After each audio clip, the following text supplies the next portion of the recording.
তাহাজ্জুদ আর ফজরের অভ্যাস আছে যার, রহমত পূর্ণ প্রভাত হয় তার। আলহামদুলিল্লাহি রাব্বিল আলামিন, আসসালাতু ওয়াসসালামু আলা সাইয়্যিদিল মুরসালিন, আম্মা বা'দু, ফাউযু বিল্লাহি মিনাশ শাইতানির রাজীম, বিসমিল্লাহির রহমানির রহিম। আসসালাতু ওয়াসসালামু আলাইকা ইয়া রাসূলুল্লাহ ওয়া আলা আলিকা ওয়া আসহাবিকা ইয়া হাবিবাল্লাহ। আসসালাতু ওয়াসসালামু আলাইকা ইয়া নবিয়াল্লাহ ওয়া আলা আলিকা ওয়া আসহাবিকা ইয়া নূরাল্লাহ। মাদানী চ্যানেলের দর্শক শ্রোতা, আলহামদুলিল্লাহ আবার উপস্থিত হয়েছে রহমতপূর্ণ প্রভাত এই অনুষ্ঠান নিয়ে। যে যেখান থেকে আমাদের অনুষ্ঠান দেখছেন, দূরে কিংবা কাছে, দেশে কিংবা প্রবাসে, সকল দর্শককে জানাই আন্তরিক মোবারকবাদ। নবী রহমত সাল্লাল্লাহু তাআলা আলাইহি ওয়াসাল্লামের আলিশান ফরমান হচ্ছে, যে ব্যক্তি সকালে এবং সন্ধ্যায় আমার উপর তিনবার করে দুরূদ শরীফ পাঠ করবে, আল্লাহ তাবারক ওয়া তাআলা ওই ব্যক্তির ওই দিন ও রাতের গুনাহকে ক্ষমা করে দেবে। সাল্লু আলাল হাবিব সাল্লাল্লাহু তাআলা আলা মুহাম্মদ সাল্লাল্লাহু তাআলা আলাইহি ওয়াসাল্লাম। হুজুর আকরাম সাল্লাল্লাহু তাআলা আলাইহি ওয়াসাল্লামের উপর দুরূদ ও সালাম পাঠ করা ভাগ্যের উপরে নির্ভরশীল। যদি নসিবে না থাকে তবে হবে না। হাজার হাজার মানুষ রওজার আশেপাশে ঘুরছে, কিন্তু দুরূদ শরীফ পড়ছে না। হয়তো ভিতর থেকে আসে না, না হয়তো নসিবে নেই। এজন্যই বললাম, ভাগ্যের অনেক বড় এক নির্ভরশীল তার সে যে দুরূদ শরীফ পড়তে পারবে। রওজার আশেপাশে থাকে, তারপরও হয়তো বা দিন পার হয়ে যায়, একবারও মুখ থেকে দুরূদ শরীফ আসে না। আবার রওজা থেকে হাজার হাজার কিলোমিটার দূরে পৃথিবীর আরেক প্রান্তে, আবার সেখান থেকেও দৈনিক হাজারবার দুরূদ শরীফ পাঠ করতেছে। নসিব, ভাগ্যের কথা এগুলো। তো আমি আপনি যেখানেই থাকি না কেন, আমাদের উচিত সর্বক্ষণ নবী পাক সাল্লাল্লাহু আলাইহি সাল্লামের স্মরণে থাকা, দুরূদ ও সালাম পাঠ করা। নিজের এই জবানকে যদি আমরা দুরূদ ও সালামের মাধ্যমে তরুতাজা রাখতে পারি, আমার নবী পাক সাল্লাল্লাহু আলাইহি সাল্লামের সেই ঘোষণা শাফাআত করে তিনি আমাদেরকে জান্নাতে নিয়ে যাবেন। আল্লাহ তাআলা আমাদেরকে বোঝার আমল করার তৌফিক দিক। দর্শক শ্রোতা, রহমতপূর্ণ প্রভাত এই অনুষ্ঠানে আমরা কোরআনে পাকের তেলাওয়াত শুনে থাকি, হামদে বারি তাআলা, নাতে রাসূলে মকবুল সাল্লাল্লাহু আলাইহি সাল্লাম। এর পাশাপাশি আপনাদের কল, SMS-গুলো আমরা অ্যাড করার চেষ্টা করি, আর এক একটি বিষয় নিয়ে এক এক সময় আলোচনা করি। আলহামদুলিল্লাহ রাব্বিল আলামিন। আজকেও একটি বিষয় নিয়েছি, আপনাদেরকে জানাবো ইনশাআল্লাহ তাবারাক ওয়া তাআলা। যে যেখানে আছি আমরা, চলুন ভালো ভালো নিয়ত সহকারে অনুষ্ঠানের শুরুতেই কোরআনে পাকের তেলাওয়াত শ্রবণ করি। এরপর ইনশাআল্লাহ তাআলা বিষয় আপনাদেরকে জানাবো, হামদে বারি তাআলা শুনবো, আলোচনাও শুনবো ইনশাআল্লাহ তাআলা। জি, কোরআনে পাকের তেলাওয়াত শুনিয়ে দিন। আউযু বিল্লাহি মিনাশ শাইতানির রাজীম।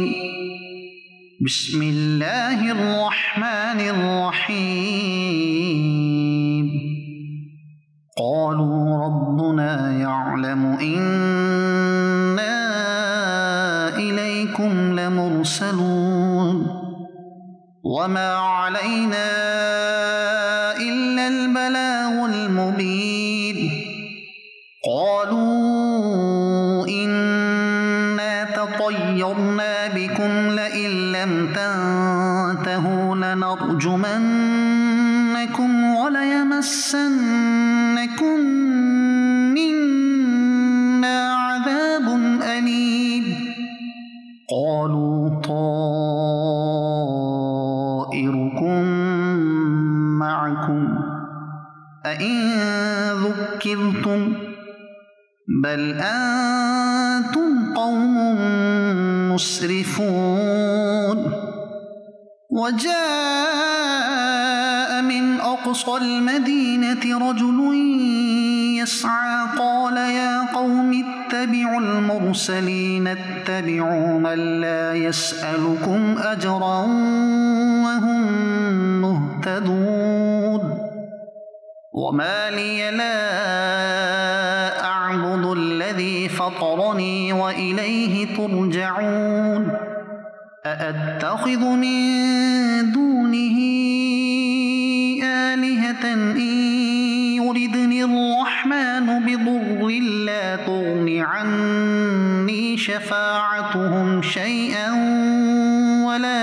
ينقذون إني إذا لفي ضلال مبين إني آمنت بربكم فاسمعون يختصمون قيل ادخل الجنة قال يا ليت قومي يعلمون بما غفر لي ربي وجعلني من المكرمين وما أنزلنا على قومه من بعده من جند من السماء وما كنا منزلين إن كانت إلا صيحة واحدة فإذا هم خامدون صدق الله العظيم সুবহানাল্লাহ সুবহানাল্লাহ। আল্লাহ তাবারক ওয়া তাআলা কি চমৎকার কথাগুলো এই সূরার মধ্যে, এই আয়াতের মধ্যে ইরশাদ করেছেন। অনেকগুলো আয়াতে কারিমাই আমরা শ্রবণ করলাম এবং স্ক্রিনে তার অর্থ তর্জমাও কিন্তু আমরা দেখলাম। একটি আয়াতের তর্জমা এভাবে ছিল, এমন লোকদের অনুসরণ করো যারা তোমাদের কাছে কোনো প্রতিদান চান না আর তারা সৎ পথের উপর রয়েছে। আজ ইনশাআল্লাহ তাবারক ওয়া তাআলা অনুসরণ নিয়েই কথা বুঝতে পারবো ইনশাআল্লাহ তাআলা যখন আলোচনা আমরা শুনবো। আল্লাহ চাই ইনশাআল্লাহ তাবারক ওয়া তাআলা। দর্শক শ্রোতা, যেহেতু আমরা সমাজে বসবাস করি আর সমাজে বসবাস করতে গিয়ে আল্লাহ তাবারক ওয়া তাআলার এক সিস্টেম, আমার প্রতিদিনের কিছু কাজকর্ম, আসা যাওয়া, ওঠা বসা, এগুলো করতেই হয় প্রত্যেকটা ব্যক্তিকেই। ঘর থেকে বের হতে হলে বা অফিসে যেতে হলে, স্কুল কলেজ মাদ্রাসায় যেতে হলে মানুষকে ঘর থেকে বের হতে হবে। আর যখন আমরা নিজের ঘর থেকে বের হই কোথাও যাওয়ার উদ্দেশ্যে, ধর্মীয় দিক থেকে সেটাকে বলা হয় সফর। আমরা যখন ঘর থেকে বের হই কোথাও যাওয়ার উদ্দেশ্যে, আর এটা ধর্মীয় দিক থেকে বলা হয় এটাকে সফর। আর এই সফর করে না এমন মানুষ পাবেন না আপনি।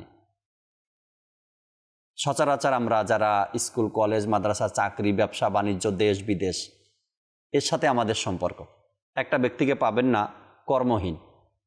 কোনো না কোনোভাবে সে কর্মের সাথে জড়িত আছে। এখন হোক সে স্কুলের টিচার বা কলেজের টিচার বা কোনো ব্যবসা প্রতিষ্ঠানে বা কোনো অফিসে, কর্মের সাথে তার সম্পর্ক। আর সেই কর্মটা সে ঘরে বসে করে না, অবশ্যই ঘর থেকে তাকে বের হতে হয়। তো প্রত্যেকটা ব্যক্তির জীবনেই এই সফর নামের শব্দটা আসে। কারো জীবনে প্রতিদিনই আসে, আবার কারো জীবনে সপ্তাহে আসে, কারো জীবনে মাসে আসে। আল্লাহ তাআলা দয়া করুক, এই সফরটা যদি মদিনার দিকে হয়ে থাকে, মদিনা তার নসিব, তার ভাগ্যই অন্যরকম। আর এই সফর যেহেতু প্রত্যেকটা ব্যক্তির জীবনেই আসে বা প্রত্যেকটা ব্যক্তিকেই সফর করতে হয়, হয়তো বা সে ঢাকা থাকে গ্রামে যাবে না, হয়তো গ্রাম থেকে ঢাকায় আসবে না, হয়তো দেশ থেকে বিদেশে যাবে।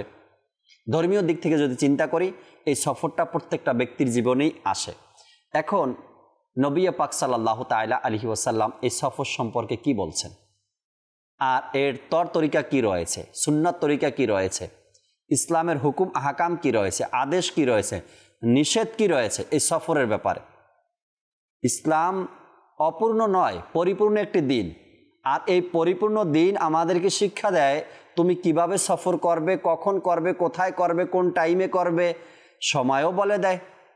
এবং প্রত্যেকটা পদ্ধতি ইসলাম আমাকে আপনাকে শিক্ষা দেয় যে আমি এই সফরটা কিভাবে করব, যাতে করে আমার নিরাপদ সফর হয়, সুন্দরভাবে সফর করতে পারি, সফরটাও যেন সহজ হয়ে যায়, আর এর মাধ্যমে যেন সওয়াবও আমার অর্জন হয়।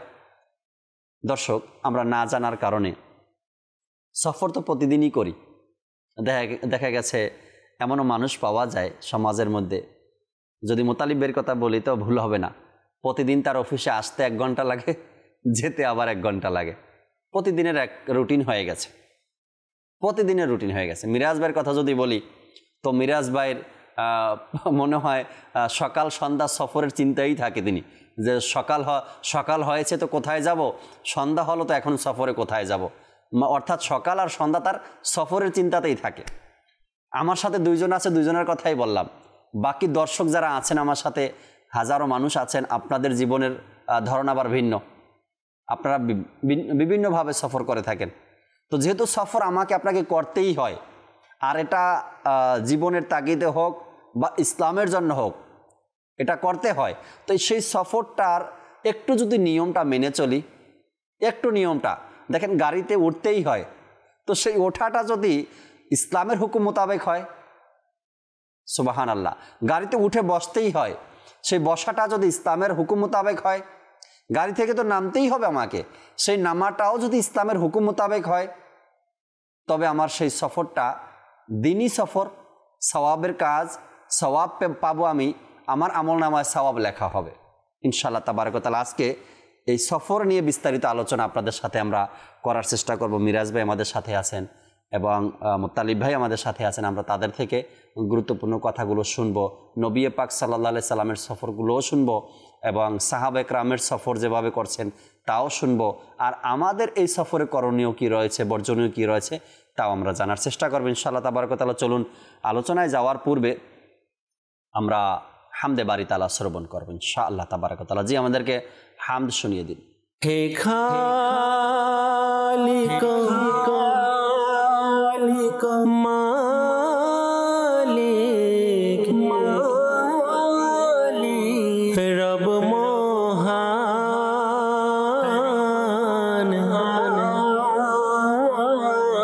সুবহানাল্লাহ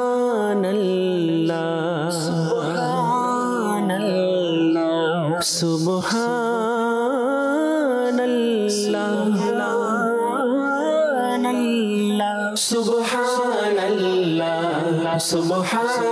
সুবহানাল্লাহ সুবহানাল্লাহ সুবহানাল্লাহ। হে খালিক মালিক রব মহান, হে খালিক মালিক রব মহান, সুবহানাল্লাহ সুবহানাল্লাহ সুবহানাল্লাহ সুবহানাল্লাহ। তুমি স্রষ্টা আমার, আমি বান্দা তোমার, তুমি স্রষ্টা আমার, আমি বান্দা তোমার, সুবহানাল্লাহ সুবহানাল্লাহ সুবহানাল্লাহ সুবহানাল্লাহ। মোরা ভিখারি তুমি দাতা, মোরা ভিখারি তুমি দাতা, মোরা বান্দা তুমি মওলা, মোরা বান্দা তুমি মওলা। মুখাপেক্ষী তোমার ফকির বাদশাহ, মুখাপেক্ষী তোমার ফকির বাদশাহ, সুবহানাল্লাহ সুবহানাল্লাহ সুবহানাল্লাহ সুবহানাল্লাহ। মোরা পাপ করি তুমি মাফ করো, মোরা পাপ করি তুমি মাফ করো, মোরা জুলুম করি তুমি দয়া করো, মোরা জুলুম করি তুমি দয়া করো। ঘিরে আছে তোমার দয়ায় দুনিয়া, ঘিরে আছে তোমার দয়ায় দুনিয়া, সুবহানাল্লাহ সুবহানাল্লাহ সুবহানাল্লাহ সুবহানাল্লাহ। সাহায্যকারী তুমি গরিবের, সাহায্যকারী তুমি গরিবের, সহায়ক তুমি অসহায়ের, সহায়ক তুমি অসহায়ের, সবার তরে তব দ্বার খোলা, সবার তরে তব দ্বার খোলা, সুবহানাল্লাহ সুবহানাল্লাহ সুবহানাল্লাহ সুবহানাল্লাহ। এ সালিক অপরাধী আজি, এ সালিক অপরাধী আজি, শূন্য ঝুলি সাথে নিয়ে হাজির, শূন্য ঝুলি সাথে নিয়ে হাজির, কর দান দক্ষিণা নবীর উসিলায়, কর দান দক্ষিণা নবীর উসিলায়। সুবহানাল্লাহ সুবহানাল্লাহ সুবহানাল্লাহ সুবহানাল্লাহ। হে খালিক মালিক রব মহান, হে খালিক মালিক রব মহান।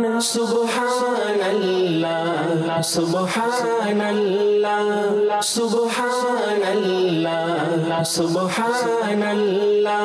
তুমি স্রষ্টা আমার, আমি বান্দা তোমার, তুমি স্রষ্টা আমার, আমি বান্দা তোমার। সুবহানাল্লাহ সুবহানাল্লাহ সুবহানাল্লাহ সুবহানাল্লাহ।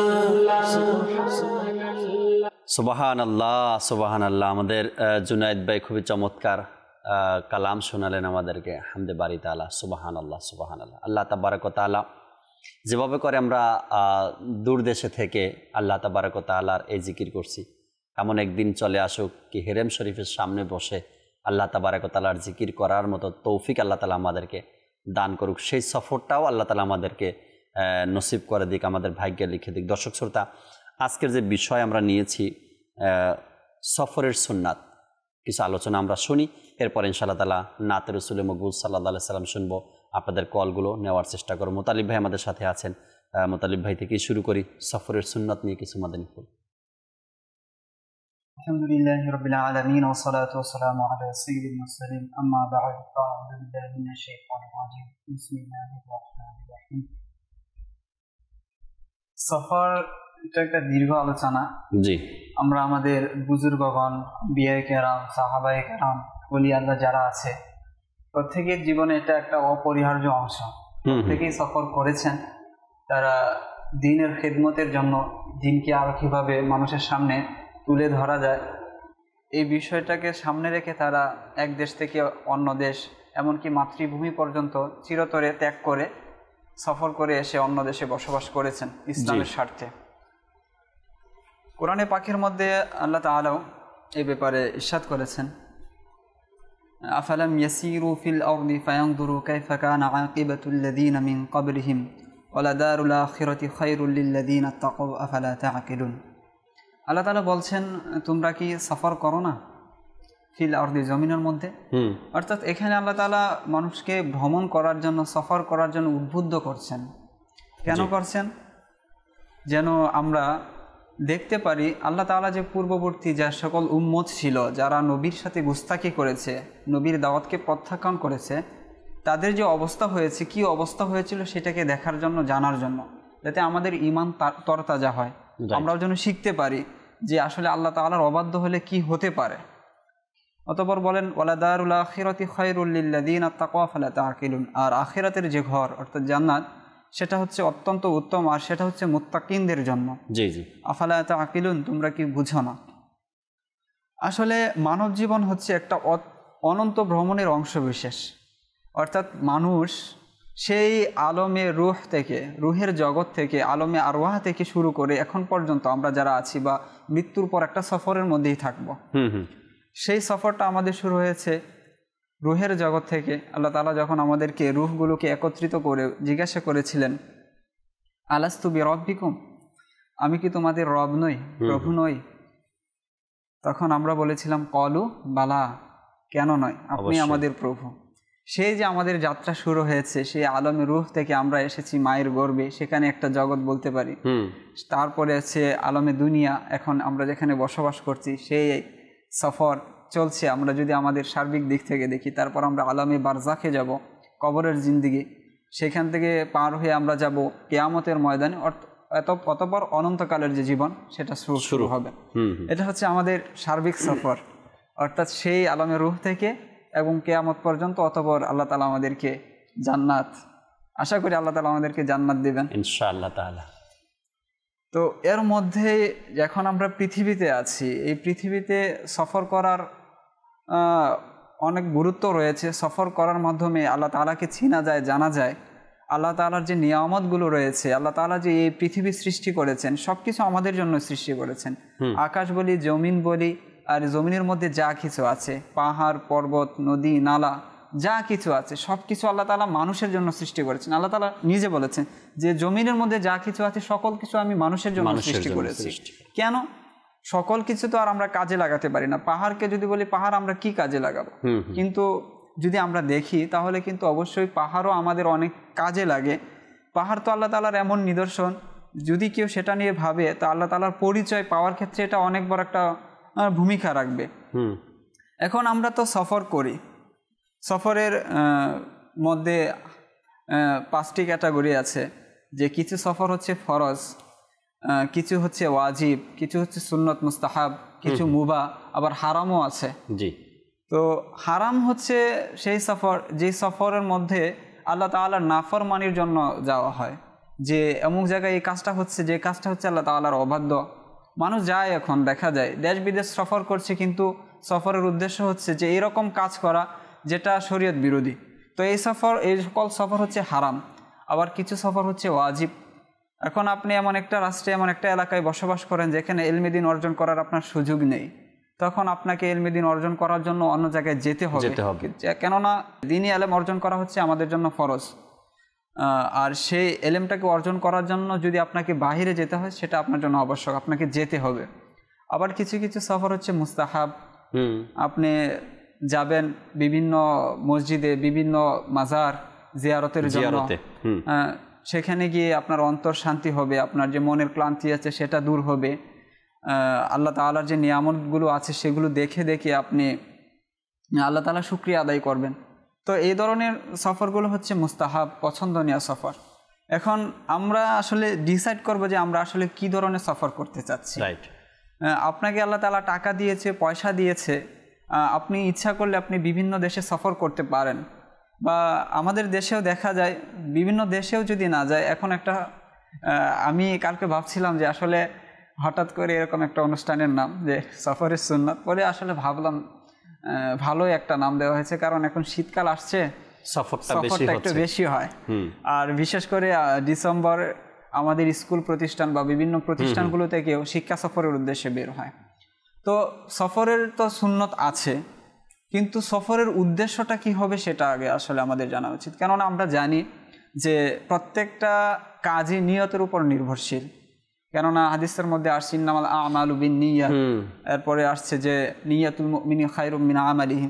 এখন আমরা সফর করব এবং এই ডিসেম্বর মাসে, এই শীতকালীন মাসে মানুষ সফর করবে, আমরা টাকা দিয়ে পয়সা খরচ করে সফর করব, সেই সফরটাও কিন্তু আমাদের অনেক নেকির মাধ্যম হতে পারে।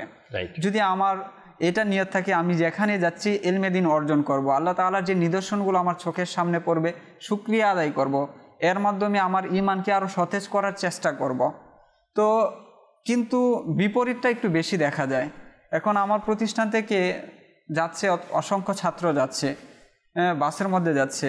আল্লাহ তাআলার যে এত সুন্দর পৃথিবী আল্লাহ তাআলা সৃষ্টি করেছেন, এত নিয়ামত আমাদেরকে দিয়েছেন, এত কিছু দিয়েছেন, তো সফর করার সময় দেখা যাচ্ছে যে আল্লাহ তাআলার যে নিষেধ কাজগুলো এগুলো বেশি হয়ে যাচ্ছে। গান বাজাতে বাজাতে ছুটছে, গাড়িতে বক্স লাগানো, প্রাইভেট কারে যারা যাচ্ছে সেখানে গান বাজছে। তো যেখানে আল্লাহ তাআলার নিয়ামত পাওয়ার পর, এত সুন্দর নিয়ামত দেখার পর শুকরিয়া আদায় করার কথা, সেখানে শুকরিয়া আদায় না করে আমরা আরো গুনাহের কাজে লিপ্ত। তো অবশ্যই আমাদেরকে এর থেকে বিরত থাকা উচিত, কেননা আল্লাহ তাআলা সবকিছুর হিসাব নেবে। আমাকে আল্লাহ তাআলা সুযোগ দিয়েছেন, ধন সম্পদ দিয়েছেন, সবকিছু দিয়েছেন, এবং যাবতীয় পৃথিবীর যা সৃষ্টি করেছেন সবকিছু আমাদের জন্য। কিন্তু এটা যদি আমরা অন্যভাবে ব্যবহার করি তো অবশ্যই আমাদেরকে এর হিসাব দিতে হবে অবশ্যই। তো এভাবে যদি আমরা দেখি তো আমরা সফরটা আসলে কিভাবে করব। এখন বিষয়টা হচ্ছে এটা, তো সফরের সার্বিক বিষয় রাসূল সাল্লাল্লাহু আলাইহি ওয়াসাল্লামের জীবনী থেকে আমরা জানতে পারি। রাসূল সাল্লাল্লাহু আলাইহি ওয়াসাল্লাম অসংখ্য সফর করেছেন, বিশেষ করে উনার তায়েফের সফর প্রসিদ্ধ। তিনি যখন হিজরত করেছেন, মক্কা থেকে মদিনায় সফর করেছেন, এটাও প্রসিদ্ধ। কিভাবে সফর করেছেন, বিভিন্ন ইসলামিক জিহাদের জন্য সফর করেছেন, সাহাবায়ে কেরাম সফর করেছেন, এমনকি আমরা যে ইসলাম পেয়েছি সেখানেও কিন্তু আউলিয়া কেরামের সফরের একটা ভূমিকা আছে। তারা সফর করে এসেছে। অসংখ্য আউলিয়া কেরামের জীবনী পড়লে আমরা দেখি যে তারা সফরের মাধ্যমেই ওই জায়গাতে পৌঁছেছেন। তো আমরা যদি জানতে চাই আসলে সফর কিভাবে করলে সব অর্জিত হবে, সেটার রাস্তা তো অসংখ্য আছে। আপনি যে কোনো কিতাব আউলিয়া কেরামের জীবনী পড়েন, সাহাবায়ে কেরামের জীবনী পড়েন, আপনি পেয়ে যাবেন আসলে সফরটা কিভাবে বা কোন নিয়তে হওয়া উচিত। রাইট, ইনশাআল্লাহ পর্যায়ক্রমে ইনশাআল্লাহ তাবারাক ওয়া তাআলা শুনবো আমরা সফরের ধারাবাহিকতা। এক সফর হলো গিয়ে যেটা মুতালিব ভাই বললেন যে আমরা দুনিয়াতে আসা, আমাদের বাল্যকালটা এটাও একটা সফর। মা বাবার উপরে নির্ভর করে যে আমার এই বাল্যকালটা কাদের সাথে আমি কাটাবো বা কোন পরিবেশে কাটাবো। এরপরে যখন বাল্যকাল শেষ হয়ে যায়, একটু বুঝ আমার হয়, আমাকে স্কুল মাদ্রাসায় ভর্তি করানো হয়, এই ছাত্র জীবনটা এটা একটা সফর, এটা একটা আলাদা সফর। যখন লেখাপড়া আমার শেষ হয়ে যায়, আমি কর্মজীবনে লেগে যাই, কর্মজীবনে লেগে যাই, আর কর্মজীবনটা একটা আলাদা সফর। এরপরে বৃদ্ধ বয়স আমার, যখন যেই বয়সে আমি কোনো কাজেই আসি না, না ঘরের কাজে না বাইরের কাজে, এটা একটা আলাদা সফর আমার। এরপর আখেরাতের সফর তো রয়েই গেছে।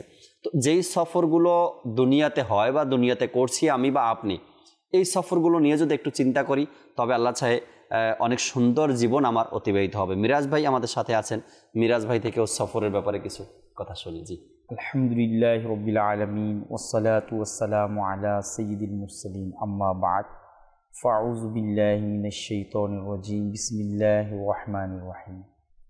আলহামদুলিল্লাহ, সফর এমন একটি বিষয় যে সফর করার মাধ্যমে মানুষের জ্ঞান বৃদ্ধি হয়ে যায়, জ্ঞান বেড়ে যায়। সফরের মাধ্যমে আল্লাহ পাক মানুষের ধন দৌলতের মধ্যে আল্লাহ তাআলা বরকত দান করে, বরকত হয়ে যায়। তো আমরা যদি রাসূল করিম সাল্লাল্লাহু আলাইহি ওয়াসাল্লামের মোবারক জীবন থেকে যদি আমরা দেখি যে আপনি যে বিষয়টা বললেন জাকির ভাই, যে ইসলাম হলো পরিপূর্ণ একটা জীবন ব্যবস্থা যেখানে আপনার কোনো কিছুর মধ্যে ত্রুটি নেই, তো এর নাম হলো আলহামদুলিল্লাহ ইসলাম।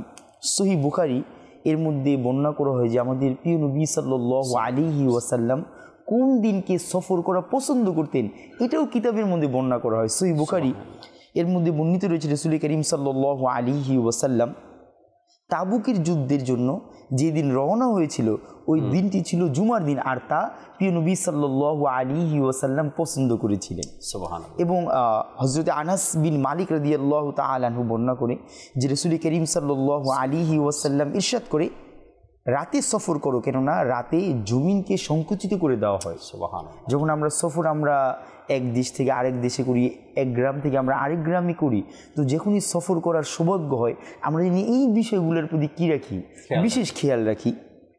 কিতাবে এও বর্ণনা করা হয়, যা আমার আকা আলা হজরত ফতুয়াই রাজবিয়া এর মধ্যে বর্ণনা করে যে সফরের জন্য আপনার উত্তম দিন হলো সোমবার, শুক্রবার কিংবা শনিবার, এই দিনগুলোতে যিনি আমরা যাত্রা করি এবং সফর আনন্দময় হোক এবং সফরের মধ্যে অধিক আপনার কি হয়ে যাক, আপনার সৌভাগ্যবান হয়ে নিজ বাড়িতে ফিরে আসা এবং নিজের পরিবার পরিজন নিরাপত্তে থাকার জন্য হাদিসে পাকের মধ্যে এর কিছু ওয়াজিফাও বর্ণনা করা হয়। যদি কেউ এই বিষয়গুলো পড়ে রওনা হয়ে যায়, আল্লাহ পাক তার ওই সফরের মধ্যে অধিক বরকত দান করবে, তাকে হাসি উজ্জ্বল রাখবে। কিতাবের মধ্যে বর্ণিত রয়েছে। তবে আনন্দ এবং হাসি উজ্জ্বল থাকার ব্যাপারে যেন এমনটা না হয় শরিয়ত বিরোধী কোনো কাজের মাধ্যমে যেন আমরা আনন্দ না করি। যেমন ধরেন গিয়া কোনো ব্যক্তি সফরে রওনা হলো, আনন্দের কথা যেহেতু আসছে হাদিসে পাকের মধ্যে, তার নামাজের টাইম দেখে নেওয়া। আমার যেখানে নামাজের টাইম হবে তো নামাজের সময় আমি গাড়িকে সেখানে দাঁড়ালাম, দাঁড়িয়ে সেখানে নামাজ সময় মতো ওয়াক্তের নামাজ আমি পড়ে নিলাম।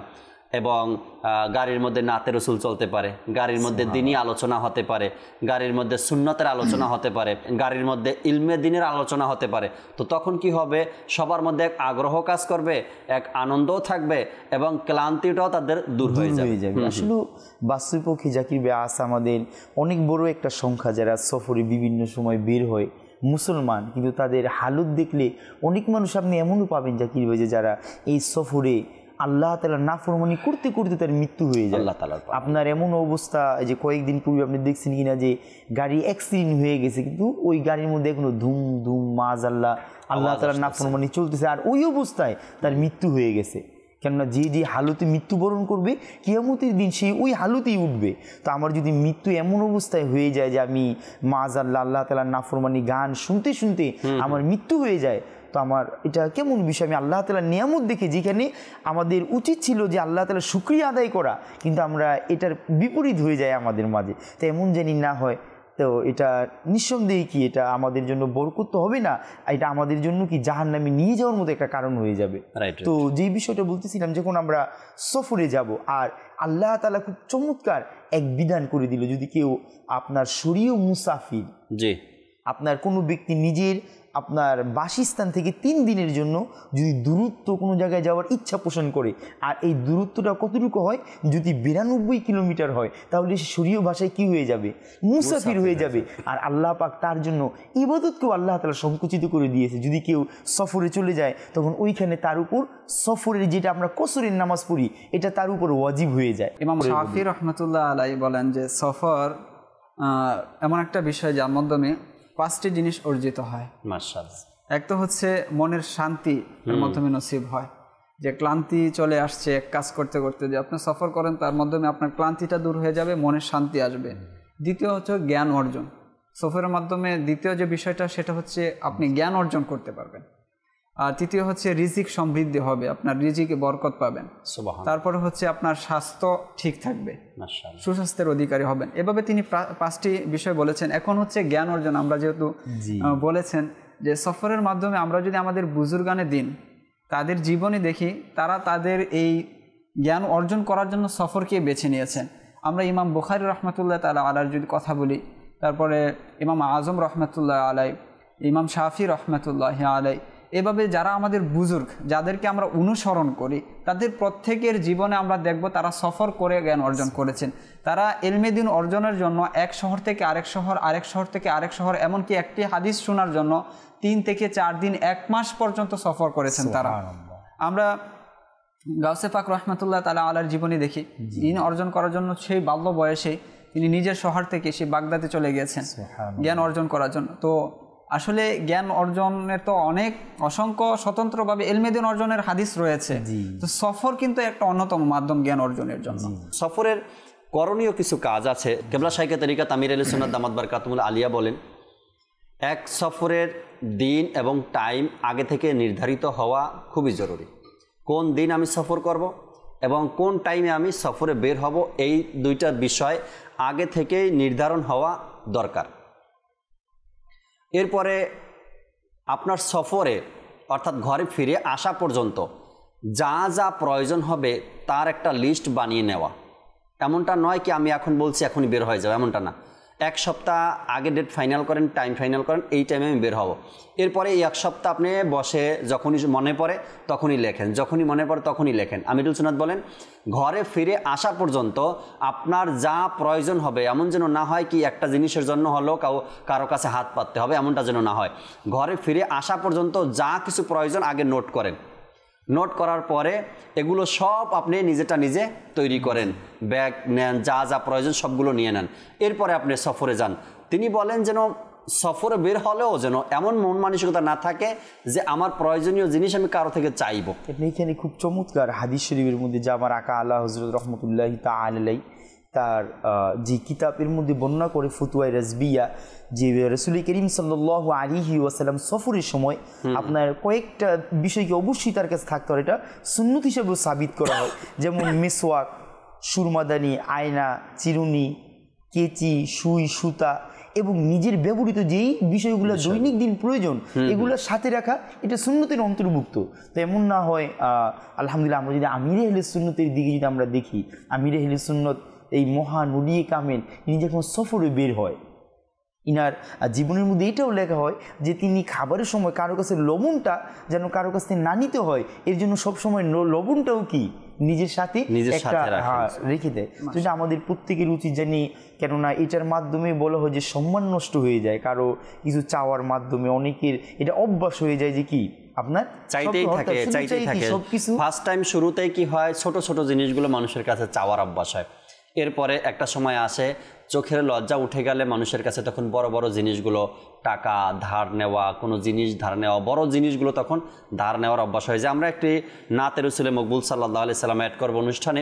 এরপরে দর্শক আপনাদের কলগুলো শুনবো, আবারও ফিরবো আলোচনায় ইনশাআল্লাহ তাবারক ওয়া তাআলা।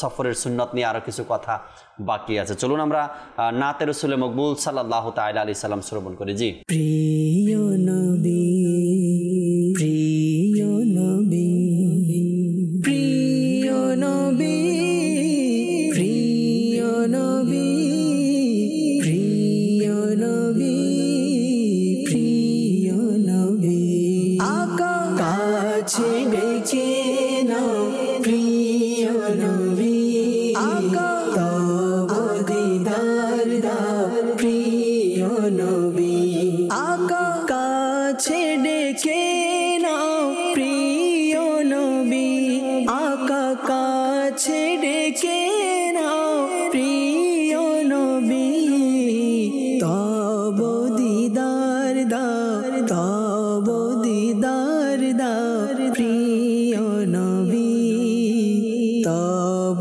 দিদার দাও প্রিয় নবী, আমার কাছে ডেকে নাও না মদনী মদিনে ওয়ালে, প্রেমের সুধা পান করাও না মদনী মদিনে ওয়ালে, আমায় একটু দিদার দাও না মদনী মদিনে ওয়ালে, হৃদয় হয় তোমার ঠিকানা মদনী মদিনে ওয়ালে, যখন হবে তোমার দিদার তখন ঈদ হবে আমার, আমার স্বপ্নে শোনা মদনী মদিনে ওয়ালে, আকা তব দিদারে ঈদ আমার, আকা তব দিদারে ঈদ আমার, তব দিদার দাও আকা তব দিদার দাও প্রিয় নবী, তব দিদার দাও প্রিয় নবী, আকা কাছে ডেকে নাও প্রিয় নবী, আকা তব দিদার দাও প্রিয় নবী, আমার মা বাবা হাসরে যদি ভুলে যায় আমারে, হে নবী তুমি ভুলো না মদনী মদিনে ওয়ালে, হে হাসরের সুপারিশকারী মাথায় পাপের বোঝা ভারী, ফেসে গেছি আমায় বাঁচাও মদনী মদিনে ওয়ালে, আকা হাসরে যেন মুখে থাকে নবী, হাসরে যেন মুখে থাকে, আমারে বাঁচাও, আমারে বাঁচাও আকা, আমারে বাঁচাও প্রিয় নবী, আমারে বাঁচাও প্রিয় নবী, আকা কাছে ডেকে নাও প্রিয় নবী, আকা তব দিদার দাও প্রিয় নবী, আমি গরিব অসহায় কে আর হবে আমার সহায়, হে নবী তুমি মোর সাহারা মদনী মদিনে ওয়ালে, তোমার দ্বার হতে উত্তম, তোমার দ্বার হতে মনোরম, আশিকি এমন ঠিকানা মদনী মদিনে ওয়ালে, আকা গুম্বদে খাজরার ছায়া তলে নবী, গুম্বদে খাজরার ছায়া তলে, আমায় রেখে নাও, আমায় রেখে নাও আকা, আমায় রেখে নাও প্রিয় নবী, আমায় রেখে নাও প্রিয় নবী, আকা কাছে ডেকে নাও প্রিয় নবী, আকা তব দিদার দাও প্রিয় নবী, তোমার তোমার প্রেম চাই আত্মার থাকি যেন তাতে গ্রেফতার ধনের মোহ দূর করো না মদনী মদিনে ওয়ালে আমি যদিও গুনাহগার তবু উম্মত আমি তোমার চরণে রেখো না মদনী মদিনে ওয়ালে আকা গুনাহের সাগরে ডুবে আছি গুনাহের সাগরে ডুবে আছি আকা গুনাহের সাগরে ডুবে আছি আমারে বাঁচাও আমারে বাঁচাও আকা আমারে বাঁচাও প্রিয় নবী আমারে বাঁচাও প্রিয় নবী আকা কাছে ডেকে না প্রিয় নবী আকা তব দিদার দাও প্রিয় নবী আকা সুবহানাল্লাহ খুবই চমৎকার কালাম শুনছি আমরা রাশেদ মাদানী ভাই থেকে আলহামদুলিল্লাহ রাব্বিল আলামিন। দর্শক শ্রোতার কিছু কল আছে আমাদের সাথে, কলগুলো আমরা শুনি, এরপর SMS আছে কিছু, SMS ও পড়বেন ইনশাআল্লাহ তাআলা। জি, কল শুনিয়ে দিন। মাদানী চ্যানেল দেখে আমার ভালো লাগে এবং আমি অন্য কোনো চ্যানেল দেখি না, এই জন্য আমি মাদানী চ্যানেলকে ধন্যবাদ জানাই। আল্লাহ তাবারক ওয়া তাআলা সবাইকে হিফাজত দান করুক। আমরা মাদানী চ্যানেলের সাথেই লেগে থাকি, ইনশাআল্লাহ তাআলা ইলমে দ্বীন অর্জন হবে, অনেক কিছু শিখতেও পারবো। জি, পরবর্তী কল দেন। আমি লালমনিরহাট জেলা থেকে ওয়াহিদ মুরাদ বলছিলাম। আপনাদের মাদানী চ্যানেলের অনুষ্ঠান খুবই ভালো লাগে, আমরা সহ পরিবারের সবাই মিলে দেখছি। মাশাআল্লাহ, আল্লাহ কবুল করে নিক। নিজের পরিবারের সবাই তো দেখছেই, নেকির দাওয়াতের মাধ্যমে অপরদেরকেও দেখার সুযোগ করে দিন মাদানী চ্যানেল, যেন তারাও দেখে, তারাও শিখবে, তাদের পরিবারের মধ্যেও পরিবর্তন আসবে ইনশাআল্লাহ তাবারক ওয়া তাআলা। জি, কল। আমি পিয়াসপুর থেকে বলতেছি, আমার নাম মশিউর রহমান। মাদানী চ্যানেলটা খুব আমাকে ভালো লাগলো। আচ্ছা, খুব ভালো লাগছে আপনার কাছে, আল্লাহ তাআলা বরকত দিক। আপনার কাছে যেটা ভালো লাগে সেটা অপর মুসলমান ভাইয়ের কাছে পৌঁছে দেওয়া দায়িত্ব। আর এটা খুবই সুন্দর একটা হাদিস মোবারকাও আছে এ ব্যাপারে, যে তোমার নিজের কাছে যেটা ভালো পছন্দ হয় সেটা অপর ভাইয়ের জন্য তুমি পছন্দ করো। তো আপনার কাছে খুবই পছন্দের একটি চ্যানেল মাদানী চ্যানেল, এই পছন্দের চ্যানেলটাকে আপনি কি চান না আপনার অপর মুসলমান ভাইও দেখুক, তারাও কিছু শিখুক? তবে আপনার আমার দায়িত্ব নেকির দাওয়াতের মাধ্যমে অপরকেও জানানো। পরবর্তী কল দেন। আমার নাম জালাল, আমরা মাদানী চ্যানেল দেখছি পরিবার সহ, আমাদের অনেক ভালো লাগে। আমাদের জন্য দোয়া করবেন, আমরা যেন সবসময় মাদানী চ্যানেল দেখতে পারি। আল্লাহ তাআলা বরকত দান করুক, মাদানী চ্যানেলের সাথেই থাকবেন ইনশাআল্লাহ তাবারক ওয়া তাআলা। মাদানী চ্যানেল যে কথাগুলো বলে তার উপরে আমল করবেন, মা বাবার সাথে সদ্ব্যবহার করবেন, বড়দেরকে সম্মান করবেন, লেখাপড়ায় মন দিবেন, 5 ওয়াক্ত নামাজ পড়বেন। যারা এই বয়সের আছে তাদের জন্য তো মাদানী চ্যানেল আরও বেশি গুরুত্ব রাখে, কেননা এরাই তো দেশের ভবিষ্যৎ, আর এরাই একদিন দেশকে পরিচালনা করবে, এরাই একদিন দেশকে অনেক উপরের দিকে নিয়ে যাবে। এই সকল লোকের জন্য মাদানী চ্যানেল কতটা গুরুত্ব রাখে সেটা হয়তো বা এখন বুঝতেছেন না, কেননা এই সকল সন্তানরা যখন মাদানী চ্যানেল দেখবে, শিখবে, বুঝবে, তখন তারা বড় হয়ে এভাবেই নিজের দেশকে চালানোর চেষ্টা করবে। আল্লাহ তাআলা তৌফিক দান করুক। পরবর্তী কল দেন। আমার নাম মোহাম্মদ জাহাঙ্গীর আলম, কুষ্টিয়া জেলায়। আপনাদের অনুষ্ঠান আমার সবই ভালো লাগে, অনুষ্ঠান আপনারা প্রচার করতেছেন, খুবই ভালো লাগতেছে, আলহামদুলিল্লাহ। আমি আমার মিসেস বসে দেখতেছি, আপনাদের সবার জন্য দোয়া করি, আমাদের জন্য দোয়া করবেন। আল্লাহ তাআলা আপনার দোয়াকে কবুল করে নিক, আল্লাহ তাআলা হিফাজত দান করুক, আল্লাহ তাআলা ক্ষমা করে দিক, 5 ওয়াক্ত নামাজি আমাদেরকে আল্লাহ তাআলা বানিয়ে দিক। দর্শক শ্রোতা, আমরা কলগুলো শুনছিলাম, কয়েকটা SMS আছে, পড়ি, এরপর ইনশাআল্লাহ তাআলা আবার চলে আসবো আলোচনায়। এক ভাই লিখলেন, আসসালামু আলাইকুম। ওয়ালাইকুম আসসালাম ওয়া রাহমাতুল্লাহি ওয়া বারাকাতু।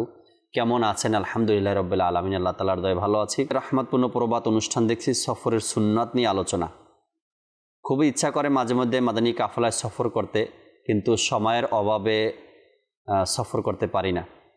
সময় কাউকেই ছাড়ে না, প্রত্যেকটা ব্যক্তিকেই সময় ধরে রাখছে। এই সময়ের এটা হলো একটা বাহানা। আপনার মাধ্যমেই কথাগুলো বলছি যাতে করে সকলের কাজে লাগে। এটা সময় নেই বা সময় পাচ্ছি না বা খুব ব্যস্ত, এটা একটা বাহানা। শত বাহানার মধ্যে এটাও একটা বাহানা যে আপনি সময় পাচ্ছেন না। একটা উদাহরণ যদি দেই, আপনার আত্মীয় স্বজন পরিবার পরিজনের মধ্যে যাদের বিয়ে হয়, আপনি কি বিয়ের অনুষ্ঠানে যান না? অথবা কারো ইন্তেকাল হয়ে গেল, আপনি কি জানাজাতেও যান না? আচ্ছা, এটাও বাদ দিলাম, পরিবার পরিজন আত্মীয় স্বজনের মধ্যে কেউ অসুস্থ, তাকে নিয়ে কি হসপিটালও আপনি যান না? যদি এগুলো না করেন তবে ঠিকই আছে, আপনি অনেক ব্যস্ত আপনি। আর যদি মনে করেন না ভাই আমি এগুলো তো করতে হয় আমাকে, তো যদি আপনাকে আত্মীয় স্বজনের বিয়ার মধ্যে যেতেই হয়, এটা আত্মীয়তার এক বন্ধন, আপনাকে যেতেই হবে। কেউ মারা গেলে জানাজায় অংশগ্রহণ করতে হবে, মুসলমানের দায়িত্ব হিসাবে পালন করছেন। ঘরের কেউ অসুস্থ হলে হসপিটালে নিয়ে যাচ্ছেন, এটাও আপনার উপরে দায়িত্ব, জিম্মাদারি। তো ঠিক ইলমে দিন অর্জন করার জন্য মাদানী কাফলায় সফর করা, এটাও আপনার দায়িত্ব। এই যা করতেছেন না, যা করছেন কিছুই সাথে যাবে না। একবার ভাবেন চোখ বন্ধ করে যে আমি যা করছি কোন কোন জিনিসটা আমার সাথে যাবে। সাথে যেটা যাবে সেটাতেই আপনি যেতে পারছেন না।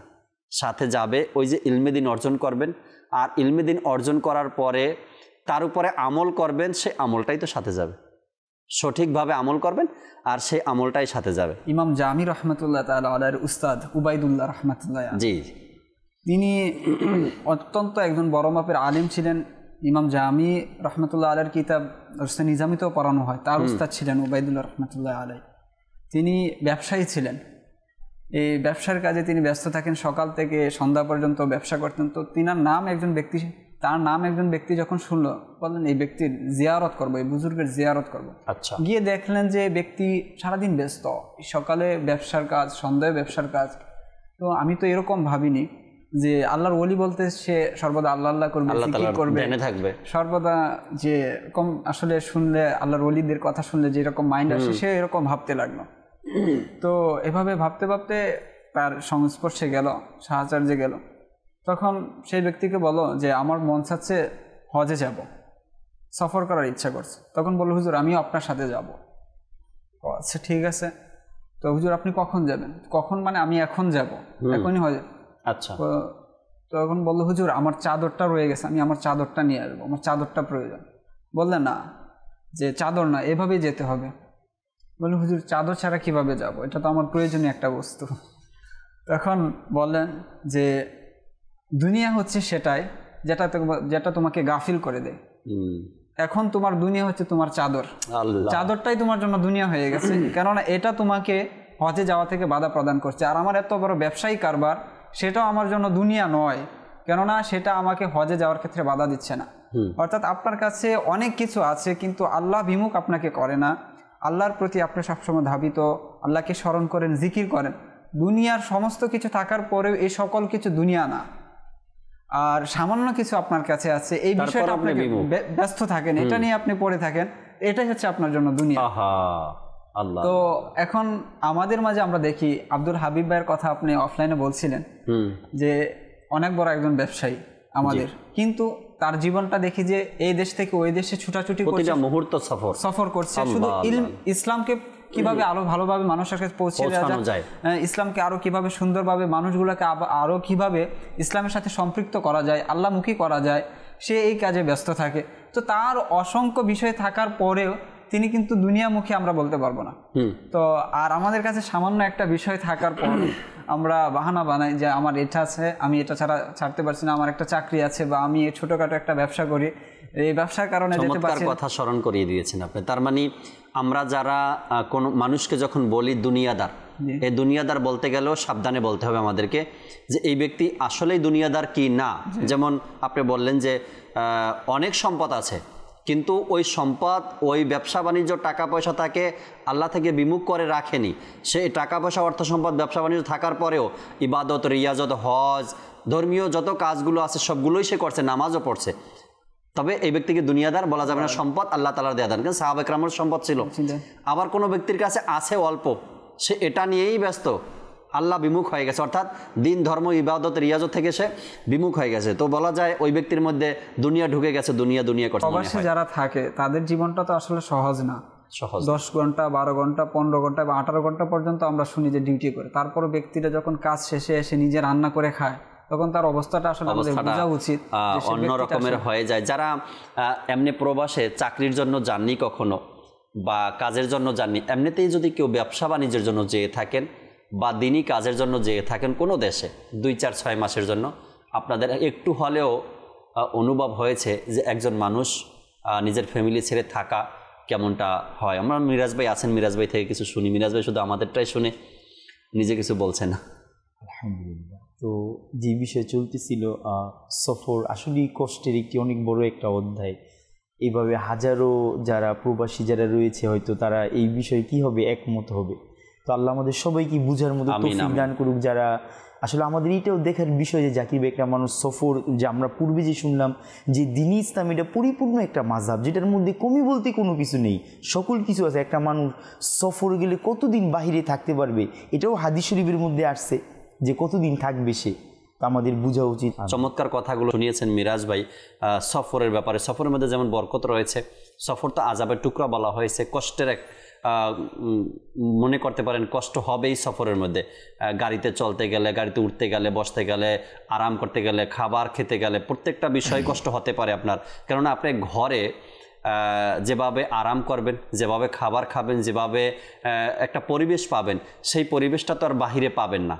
আর এজন্যই তো সফরের মধ্যে সওয়াবও আপনাকে দেওয়া হচ্ছে, কত সওয়াব দেওয়া হচ্ছে এবং আল্লাহ তাআলার পক্ষ থেকে ছাড়ও দেওয়া হচ্ছে, তাই না? সওয়াব এখানে খুব রোজার ব্যাপারে, ইবাদতের ব্যাপারে ছাড় দেওয়া হচ্ছে সফরকারীদের জন্য। আপনার যারা আল্লাহর রাস্তায় সফর করে বা সফরে যায় তাদের খুব চমৎকার এক হাদিসে পাক যা আল মুআজ্জামুল কবীরের মধ্যে বর্ণনা করা হয়। হযরত আবু উমামা রাদিয়াল্লাহু তাআলা আনহু থেকে বর্ণিত রাসূল আকরাম নূরে মুজাসসাম শাহিন সাহেব বনি আদম সাল্লাল্লাহু আলাইহি ওয়াসাল্লাম ইরশাদ করে, যে ব্যক্তির চেহারা আল্লাহর রাস্তায় সফরে ধুলোমুলি হয়ে যায়, আল্লাহ পাক কিয়ামতের দিবসে ওই যে চেহারা, এই চেহারাকে আল্লাহ পাক এর দয়ায় এই চেহারা জাহান্নামের আগুন স্পর্শ করবে। এবং বর্ণনা এও করা হয় যদি সে আল্লাহর রাস্তায় সফররত অবস্থায় তার পা ধুলামুলি হয়, আল্লাহ পাক তার এই পাকে জাহান্নামের আগুন থেকে হেফাজত করে। আবার আরো বলা হয় সফররত অবস্থায় যদি কোনো ব্যক্তি ইন্তেকাল করে তো তাকে শহীদদের সাথে কাল কিয়ামতের ময়দানে উঠানো হবে। এরপর ইনশাআল্লাহ তাআলা শেষ কিছু মাদানী ফুল শুনে আমরা অনুষ্ঠান থেকে বিদায় নেব ইনশাআল্লাহ তাবারক ওয়া তাআলা। জি আমাদেরকে কালাম শুনিয়ে দিন। যার প্রিয় নাম মুস্তাফা সাল্লি আলা মুহাম্মাদিন, তারি তারে পেলাম খোদা সাল্লি আলা মুহাম্মাদিন। যার প্রিয় নাম মুস্তাফা সাল্লি আলা মুহাম্মাদিন, রূহুল আমিন গেলেন রয়ে, নবী গেলেন আরশ পানে, রূহুল আমিন গেলেন রয়ে, নবী গেলেন আরশ পানে, আরশে আযম দিল সাড়া, আরশে আযম দিল সাড়া, সাল্লি আলা মুহাম্মাদিন। যার প্রিয় নাম মুস্তাফা সাল্লি আলা মুহাম্মাদিন, বিপদ তাহার দূর হয়েছে, ভাগ্য তাহার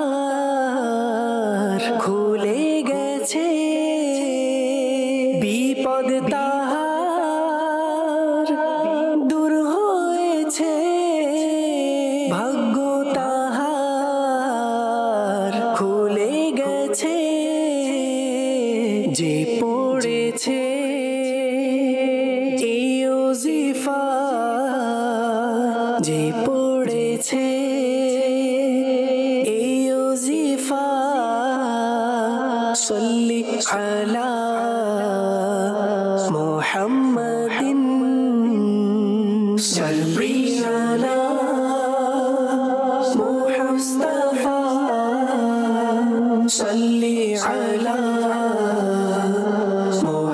মুহাম্মাদিন দেহ পিঞ্জর হতে আমার আত্মা যখন নেবে বিদায় দেহ পিঞ্জর হতে আমার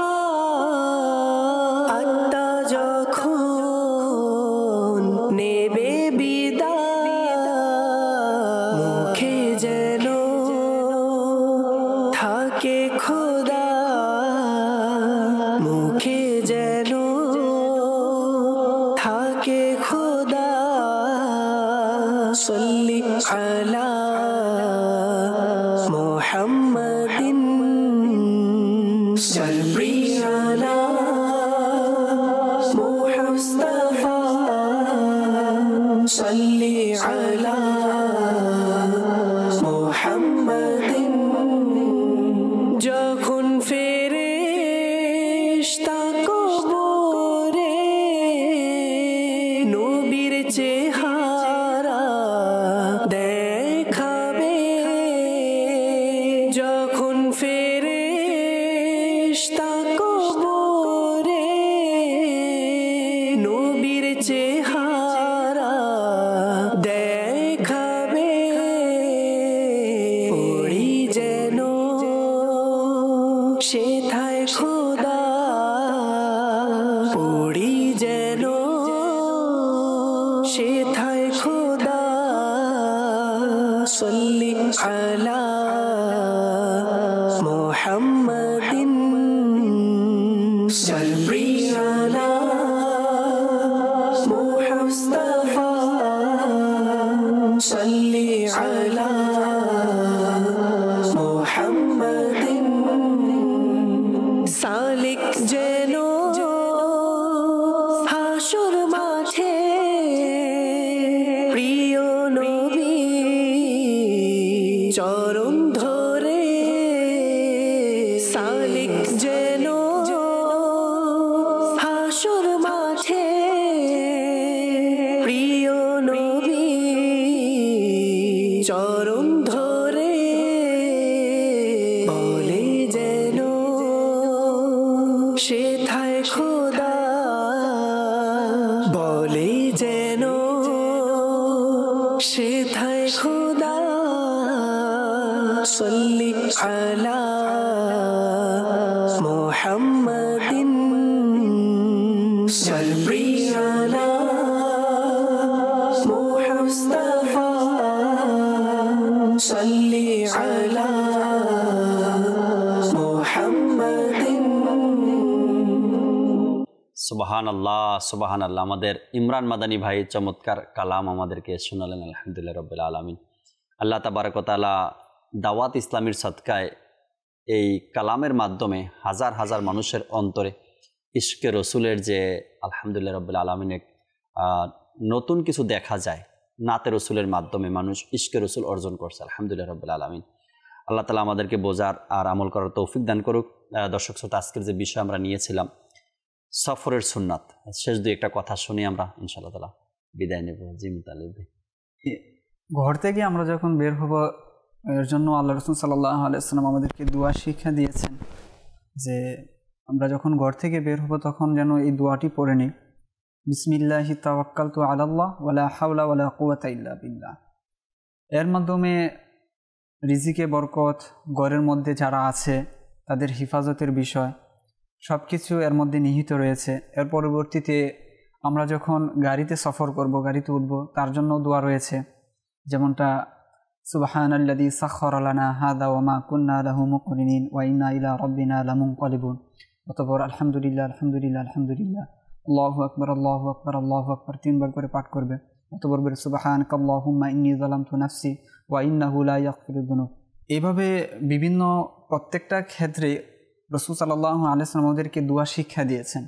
আমরা ঘর থেকে বের হলে কি দোয়া পাঠ করব, আমরা যখন গাড়িতে উঠব তখন কোন দোয়াটি পাঠ করব, অথবা আমরা যদি গাড়িতে না গিয়ে লঞ্চে যাই বা স্টিমার, সেখানে আলাদা দোয়া রয়েছে, বিসমিল্লাহি মাজরাহা ওয়া মুরসাহা ইন্না রাব্বি লাগফুরুর রহিম, এই দোয়া পাঠ করব। তো বিভিন্ন পর্যায়ক্রমে এই রাসূল সাল্লাল্লাহু আলাইহি ওয়াসাল্লাম আমাদেরকে দোয়াগুলো শিক্ষা দিয়েছেন। আর সফরের আরও একটা রাসূল সাল্লাল্লাহু আলাইহি ওয়াসাল্লাম আমাদেরকে পন্থা শিখিয়েছেন, যে এমনটা রাসূল সাল্লাল্লাহু আলাইহি ওয়াসাল্লাম বলেন, আর রাকিবু শাইতানুন আর রাকিবানি শাইতানানি আসালাসাতু রাকবুন, অর্থাৎ একজন সফর করা, আপনার সামর্থ্য আছে, আপনি 3-4 জন বা কাফেলাবদ্ধ হয়ে সফর করার একটা অবস্থা আছে, তো সেক্ষেত্রে একা সফর না করা। কেন বলা হয়েছে একা সফর হচ্ছে শয়তান, 2 জন মিলে সফর করাটা শয়তানের কথা বলা হয়েছে, 3 জন সফর করা হচ্ছে একটা কাফেলা, আর কাফেলার যে বরকত সেখানে সে পেয়ে যাবে। আল্লাহ রাসূল সাল্লাল্লাহু আলাইহি ওয়াসাল্লাম বলেন, যখন তোমাদের মধ্যে 3 জন বের হবে, ইদা খারাজা সালাসাতুন ফি সাফারিন, যখন তোমরা কোনো সফরে 3 জন বের হবে, ফালইউআমিরু আহাদাহুম, তখন তাদের মধ্যে যেন একজনকে আমির বানিয়ে দেওয়া হয়। আমির বানিয়ে দিলে এর মধ্যে কাফেলার যে ব্যবস্থা রয়েছে বিভিন্ন সময় সে দেখবে, এতে করে কি হয়, সহজ হয়। আল্লাহ রাসূল সাল্লাল্লাহু আলাইহি ওয়াসাল্লাম এমন বলেন যে আমি যা জানি, যদি মানুষ তা জানতো একা সফরের ব্যাপারে, আমি যতটুকু জানি মানুষ যদি তা জানতো একা সফর করার ব্যাপারে, তাহলে কোনো ব্যক্তি একাকী রাতের বেলা কখনো সফর করতো না। অর্থাৎ রাসূল সাল্লাল্লাহু আলাইহি ওয়াসাল্লাম একাকী রাতে সফর করাকে নিষেধ করেছেন। হ্যাঁ, রাত্রে আপনি যদি কাফেলাবদ্ধ হয়ে সফর করেন, সেটা আবার ভিন্ন হাদিসের মধ্যে আমরা জানতে পারি যে রাতে সফর করাটা উত্তম কারণ সংকুচিত করে দেওয়া হয়, অর্থাৎ আপনি সহজেই গন্তব্যস্থানে পৌঁছাতে পারেন। এছাড়া আপনি যখন কোথাও সফর করবেন, অবশ্যই আপনার মা বাবা থাকলে তাদের অনুমতি নেবেন, আপনার ফ্যামিলি আছে তাদের যে খাবার আপনি যতক্ষণ খাবারের ব্যবস্থা করে দিয়ে যেতে হবে। আর রাসূল সাল্লাল্লাহু আলাইহি ওয়াসাল্লামের সুন্নতের মধ্যেও আছে, আপনি যদি আপনার সহধর্মিণীকে নিয়ে যেতে পারেন, সামর্থ্য থাকে, তাহলে তাকেও সাথে, এবং শরীয়তের নিষেধাজ্ঞা না থাকলে আপনি তাকে সাথে নিয়ে যান, এটাও সুন্নতে রাসূলুল্লাহ সাল্লাল্লাহু আলাইহি ওয়াসাল্লাম।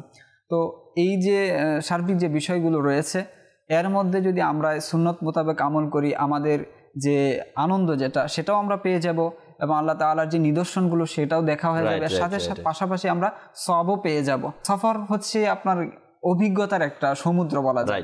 আপনি ঘরে বসে সারা জীবনে যে অভিজ্ঞতা আপনি জমা করতে পারবেন, একটি সফরের মধ্যে দেখা যাচ্ছে আপনি অসংখ্য অভিজ্ঞতা শেখা যায়, জানা যায়। জ্ঞান, শিক্ষা এক জিনিস আর জ্ঞান আরেক জিনিস।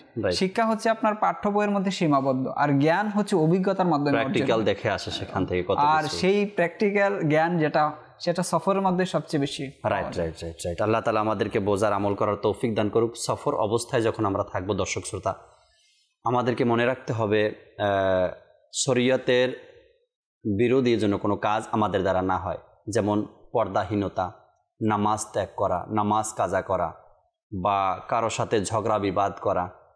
এই বিষয়গুলো থেকে আমরা নিজেকে হেফাজতে রাখার চেষ্টা করব। আপনি সফরে আছেন, মাথায় রাখতে হবে নামাজের টাইম যখন হয়ে যায় নামাজ আদায় করে নেওয়া, বা আপনার মাধ্যমে যদি কোনো ব্যক্তির কষ্ট হয় তো সেটাও আপনাকে দেখতে হবে, আমার মাধ্যমে যেন কারো কষ্ট না হয়, এই বিষয়টাও আপনাকে খেয়াল রাখতে হবে। আচ্ছা, সফর অবস্থায় মানুষ একটু ক্লান্ত হয়ে যায় বিশেষ করে, বা একটু মেজাজটা তার মানুষের খারাপ থাকে সফররত অবস্থায়, ওই অবস্থাতে আপনাকে শান্ত থাকতে হবে। কেননা একটা গাড়ির মধ্যে 5 জন 7 জন 10 জন মানুষ আছে, সবাই যদি একই ব্যবহার করে তবে চলবে না।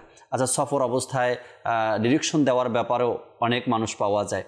গাড়িতে যখন আমরা সফর করি, সবাই চায় ড্রাইভারকে ডিরেকশন দেওয়ার জন্য, এভাবে চলো, এভাবে চলো, এভাবে টানো, এভাবে যাও, এভাবে করো, এভাবেও করা উচিত নয়।